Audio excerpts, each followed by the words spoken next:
মানুষকে দাওয়াত দিব শুধুমাত্র হিদায়াতের জন্য। একবার জোরে বলি ইনশাআল্লাহ, জোরে বলি ইনশাআল্লাহ।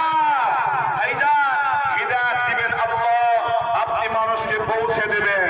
যদি আপনি পৌঁছে দেন, যারা দুনিয়াতে দায়ীর আল্লাহ, আল্লাহর জন্য যারা কাজ করে, এদের উত্তম পুরস্কার আমার আল্লাহ ঘোষণা করেছে। আমি দুইটা পুরস্কারের কথা বলবো, এরকম করতে পারবে কেউ?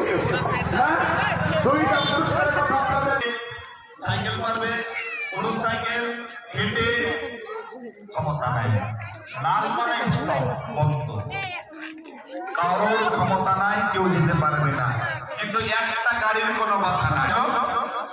যখনই কোনো অ্যাম্বুলেন্স আসবে, সবাই পথ ছেড়ে দাও। ও লাল জন্য কি হলো কি নীল এ দেখার প্রয়োজন নাই। ওর বক্তব্য মানুষের প্রচার করবে। আল্লাহর নবী বলে, ওই বান্দা যখন মারা